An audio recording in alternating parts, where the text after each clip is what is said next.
What's up guys, Mr. Basie here, and today we're going to be doing a commentary about Call of Duty 4 Remastered and some, kind of essential topics to do with that. Now, first and foremost, I do want to give a shout out to the person who gave me the idea. They dropped a comment and asked me to check out their video, and with most comments like that, I usually do check out the video, and I did watch the commentary. Now, the commentary brought up some good points, and I asked the person if I could use their kind of topics and elaborate on them, and just kind of further my, opinion and all that stuff on them. Basically, get my own take on things, and they did agree. So, big shout out to them. I'll leave their video in the description down below, as well as you can click the little eye in the top right hand corner of the screen.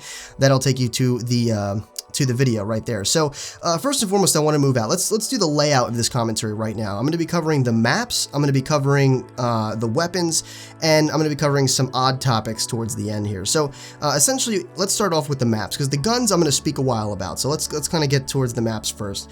In the commentary, the dude basically brought up the kind of standpoint of, what are they going to do with the remaster? Are they going to just put a new coat over everything, or are they going to fix things that might have been wrong? And the specific thing that I think he was mentioning was the little defects of the map, not just the glitches, because I think all the glitches should be fixed, because it made for some cool, fun little kooky, Michael Myers gameplay, because Michael Myers I think it originated on COD 4, and people would always try to get into the glitch spots and do some crazy stuff to avoid Michael Myers. But essentially, they could patch those things, and maybe even introduce a Michael Myers game mode. I mean, who knows? But essentially, when it comes right down to it, it's the little imperfections of the map, the things that just kind of didn't really feel right. Like, for example, the thing he brought up was Shipment, which is a map on there that was extremely small. Now, many of you might not know what Shipment is or which map Shipment is, but essentially, Shipment was an extremely compact, and when I say it's a small map, I meant it was you could get to the other side of the map in like 5 seconds. It was pretty small, but when it came right down to it, it was great for 1v1s. I mean, that's notoriously what people used it for. I mean, there were even some crazy stuff on there, like Domination, which was absolute chaos. I mean, when you think of chaos, I mean, that is the ideal map to think of if you're thinking of a Call of Duty map. But anyway, you could shoot through the containers, because that's what it essentially was. It was a bunch of shipment containers kind of put around the map in such a way that it actually formed a layout. Basically it was just a square. That's all it was. But you could shoot through some of these containers and actually kill people through them. And that is a core foundation of what the game's about. But the thing is, they are kind of metal containers. They're not sheet metal. It's not a very thin piece of wood or metal or whatever. It was a actual shipment container. You guys know kind of what I'm talking about. So, I mean, I don't think that they should fix things like that. Like, you shouldn't be able, that really wasn't a problem. Back then, sure, it might have been extensive, but what it comes right down to is I think they should maybe reduce the damage heavily on how, based on how many walls you're shooting through. And then once it hits the player, that's how much damage has been reduced and all that stuff. Because even though there was already damage reduction there, it was almost non-existent. I mean, the damage reduction was there, but you didn't really notice it that much. So I think the best way to counteract something like that, and the reason I'm using that map as an example, is specifically because that's a great example. Like, that's one of the primary things that was kind of, I guess, a little wonky with the game, is you could kind of shoot through stuff very easily. You could wall bang like it's no one's business, and there wasn't even FMJ in the game. There was Deep Impact, which was a perk that you could kind of select, but you didn't even really need that. It just kind of helped a little bit. I think Deep Impact made it so that there was almost none, if not any, bullet penetration damage reduction at all. Like, it was just kind of like shooting the person if they were just standing in front of you. I think that's what Deep Impact did, but in any case, I think all they need to do really is reduce the damage just a little bit in terms of, how much you actually are doing damage through walls and stuff like that, especially like certain types of wall, like a shipment container, which most guns probably can't even shoot through, realistically. So I think that's kind of like the point that I want to make with the maps, but what I really want to jump into is the guns. So I'm going to leave the maps behind for a bit, just kind of as an overall afterthought for the maps. I just don't personally think that they should change too much. Fix the glitch spots. There were some very obvious glitch spots that just didn't need to be there. People getting out of the map and everything like that just doesn't need to be there. But when it comes right down to it, don't change too much of the core foundation of what the game was about. Keep the remaster simple and just tweak very subtle things. Tweak things. Like, when I say what should be changed, actually, you know what? I'll cover that towards the end. I don't want to get too much into that yet. Let's move on to the weapons. So the main point that he brought up with the weapons is that, in Call of Duty 4, in the competitive scene, you basically only saw the M16 and the MP5, which were pretty much one of the best guns in the game. And he was kind of discussing how, you know, should they kind of nerf those guns or buff other guns, or just kind of mess around with the guns so that we can, you know, have a more balanced offset of weapons. But I honestly think that that would not be, and he wasn't saying that it was a good idea. Matter of fact, I believe his standpoint overall was that they shouldn't change anything, which I'm pretty much of that standpoint as well. But when it comes right down to it, I don't think that they should change any of the weapons. And here's why. Because yes, those two weapons were very powerful, but in a competitive setting, and I think this is where the viewpoint is kind of skewed a little bit, is that, you know, in the competitive scene, yes, we saw the M16, MP5 primarily, but it was just the console competitive scene. If you go to the PC competitive scene, you saw many other guns. You saw the M40, which is the sniper rifle. Now, you saw the M40 in competitive play on the console, but just not as much as the PC, let me assure you that. The AK-47 was used very heavily in the PC side of things. The AK-74U, which is another SMG, the P90, all those weapons were notoriously used in the PC side of things. And I think that that was just because of the competitive scene. The PC might have not been as popular at the time, but they were more kind of open-minded. Like you see in today's day and age, like the new generation of players coming up with crazy strategies, crazy rush routes, different styles of gameplay that just weren't there back then. On console, strictly what you saw in competitive was kind of like a chess match, where people would be around the map trying to pick people off, and it wasn't, you know, as crazy and fast-paced as it was today. Now, of course, that doesn't mean it was boring. Matter of fact, it was very kind of suspenseful seeing those kind of matches, especially because in back in the day, you didn't have CTF, I'm pretty sure. All you had was like search and destroy. I think they had domination as a competitive game type, and they had something else that I'm like, drawing a blank on right now. But it wasn't Team Deathmatch. I know that for sure. I'm pretty sure it wasn't Team Deathmatch. But anyway, when it comes right down to it, there weren't as many game modes. There wasn't as much variety back then, but I think that the new generation of players that are going to play this game are going to introduce that, and what we're going to see is some hybrid gameplay. So I think you're going to see guns like the AK-47, because what the AK-47 gun is essentially an assault rifle that has a very good capability to be a rushing supportive assault rifle. You can get some good range on people, you have good damage, you've got you get a fully automatic gun, and you can run and gun with that. You can't necessarily do that with the M16, at least not as efficiently as you can with the AK-47. Again, the MP5's, you know, a very good gun, but you can also use the AK-74U. Extremely high damage up close. I mean very high damage up close. Really good, you know, hip fire accuracy. Same thing with the P90. Super high fire rate weapon, very accurate, you know, hip fire accuracy. Okay, huge clip that you could use to actually kill more than one enemy before having to reload. Because again, in that game, you know, you had to choose between sleight of hand, which was a faster reload, or stopping power, which gave you more damage. So you had to choose between the two, and the reloads were not inherently that quick back then. So that's kind of where I'm getting at here. As I think with this game, yes, the M16 and the MP5 were notorious for being very, very good guns. Especially in the competitive scene, because in the public match scene, you pretty much saw everything. I mean, every gun in that game was viable, everything. Again, M16, the AK-47, I think one of the G36C, the M4, okay, hugely, you know, viable gun, extremely good, but you barely saw it in competitive because the M16 was just flat out better, and if you were going to need an automatic weapon, again, they probably opted for the MP5 or something like that. But again, keep in mind, the mindsets back then were a little bit more kind of conservative rather than open-minded as they are today, because you see people doing crazy stuff today, trying out like all the weapons and seeing how good they would be. Back then, everyone kind of just used the same weapon, and it was really just because those were good weapons, but I don't think they experimented enough to where, you know, they really saw the benefits of using the M4, because the M4 had no recoil. It was basically the ACR from Modern Warfare 2, but in COD 4. Very good gun, okay. I mean, it was extremely accurate. If you were good with it, I mean, you could lay in some serious supportive fire, if not just straight out kill people. And again, you could run and gun with it.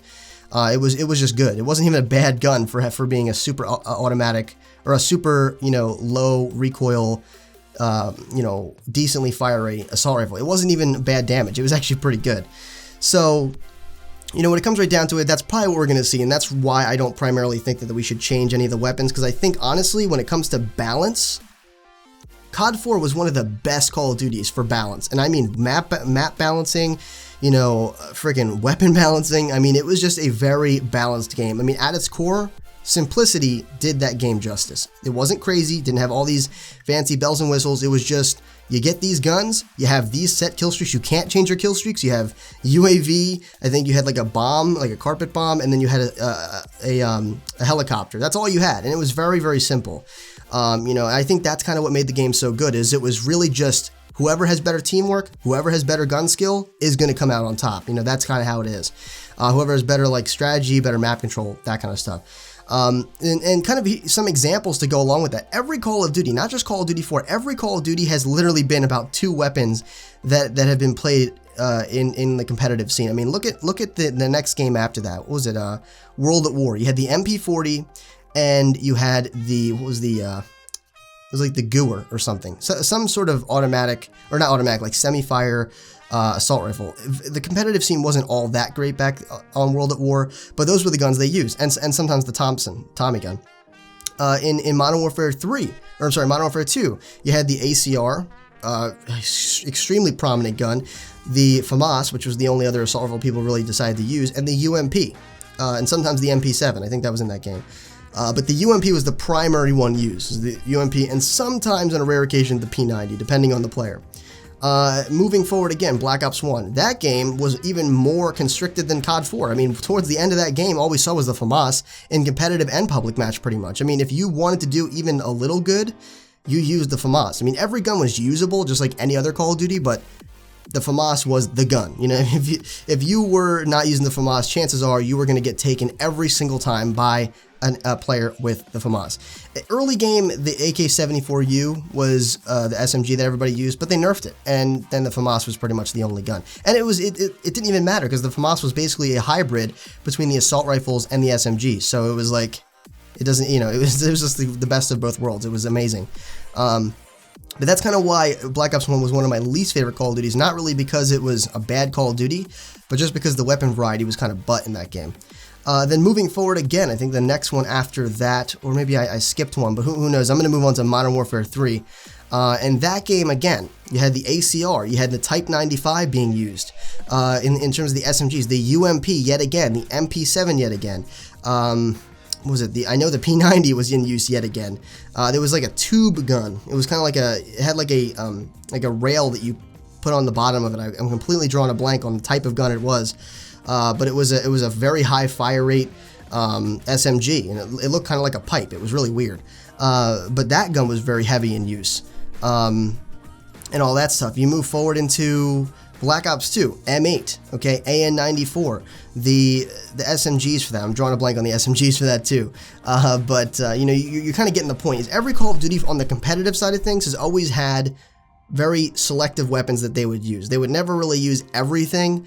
You might on occasion see a very odd gun used, but you'd never see every gun being put to use. It was always like, okay, these guns are good, and I'm going to use this gun based on the situation. Is it a long-range map? I'm going to use a high-powered burst rifle accurate weapon, or maybe a high-powered automatic, accurate weapon or something like that. Is it a close-range map? How fast-paced are we going to play? I'm going to use this particular SMG because that's the best one in the game. All that kind of stuff. But every weapon was always viable, despite the Call of Duty. It's just some Call of Duties were more narrowed than others. It just so happens that COD 4 didn't have as many weapons as all the other ones, but it was still, every gun could still be used. I mean, I can assure you that. I used every single weapon to its fullest potential and never had a problem. Sure, when the competitive scene came around and when I was competing in COD 4, I would use the M16 and I would use the MP5, but I would also use guns like the AK-74U. I was one of the only, I think, maybe not one of the only people, but I know not many people use the AK-74U, but it was a really high power, really good SMG, but you had to get kind of close to them. It wasn't as accurate as the MP5, and that was the downfall to it, or that was the downside to it. But it was a very, very good gun. I mean, that's just how it was. So again, it's all about the type of gun, the type of player, the way they're willing to use it, and if you're willing to play the play style of it. If you're going to be really aggressive back in COD 4, AK-74U was probably the gun to go with. It was crazy. It was insane. I mean, it's basically a mini AK. That's what it was. It was like a mini AK. So yeah, you guys are getting the point. You guys know the really powerful guns in the later Call of Duties like Advanced Warfare, of course in Ghost. I mean, I think I mentioned Ghost in Black Ops 3. You guys know all the most powerful weapons in those. So you guys get the point. That's kind of why I don't think the weapons should have too much variety, or I don't think they should change the weapons in Call of Duty 4. I guess the remastered version. Now, when it comes to overall, what do I think of you know, what do I think should be changed? Do I think anything should be changed? Yes. I think that they should take the glitch spots out, first of all. And the main thing, because I don't think anything major should be changed, even if they didn't, you know, update the damage through walls and all that I was speaking about in the beginning, even if they didn't do that, which I don't necessarily think needs to be done, it's just like a nice little cherry on top, I think that the main thing is adding dedicated servers. And I'll say this again, I say this every time I bring up Call of Duty and dedicated servers, Gears of War has dedicated servers. Let's just kind of pause for a moment. Gears of War has dedicated servers, and it's had dedicated servers since 360, guys. Xbox 360. Now, granted, the servers were not on all the time. Most of the time they were down. They were on about 5 to 10% of the time, but at least the developer tried on Xbox 360. Okay, now it's Xbox One, next gen. Call of Duty, of all people, the highest, pretty much almost, if not the highest earning developer out there when it comes to their yearly game, can't add dedicated servers? I mean, that just baffles me. I mean, Halo has dedicated servers now. Not that, I mean, all games need dedicated servers, but, you know, not that anyone was pressing Halo to have dedicated servers, but Call of Duty for a long time has been being asked to have dedicated servers. So Gears of War has it, which, again, still blows my mind, because even though it's a great game, they are the least popular, so they don't get paid as much, and they still have dedicated servers. Halo has dedicated servers, and now Call of Duty needs them. It needs it in COD 4. It needs it in Infinite Warfare if people are even going to play the game. Personally, I'm interested to see what the game's about. I mean, I see where people are coming from, where they're like, why didn't you just, you know, sell COD 4 separately, or why didn't you just, you know, I guess just put out Call of Duty 4 Remastered and kind of give us the full package with all the maps, and maybe even make some new maps. That would be cool if they made new maps for the remastered version. Maybe even brought some other maps from other Call of Duties into that game. That would be really cool. But they, of course, again, it's kind of like a bonus content. But again, it's not that big of a deal for me. But I see where people are upset about that. And frankly, I probably will be playing more COD 4 than I am the new one. But I'll play a decent amount of the new one. Just because, you know, COD 4 it has a special place in my heart, just like Modern Warfare 2, and just alongside pretty much every Halo game to ever exist, because I love them all. But you guys get the gist of it. So let me know what you're thinking in the comments down below, because that's kind of how I think, that's kind of what I'm thinking about the maps, about the weapons, about what needs to be changed. Not much at all, as a matter of fact, as far as I'm concerned. Just add dedicated servers. I think that's the one thing, if anything, they should absolutely do.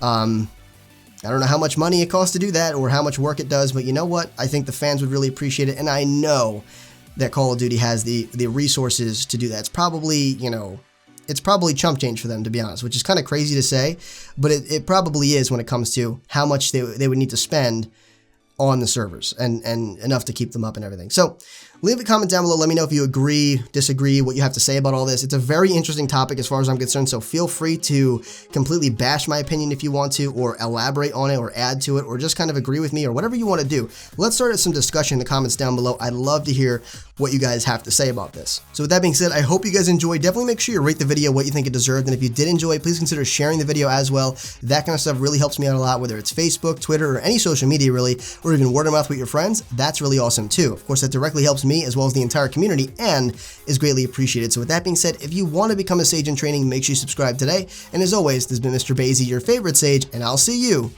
in the next video. And yes, I know it was Halo gameplay. I know it's Halo gameplay. I'm talking about Call of Duty. Deal with it. That's how I do things.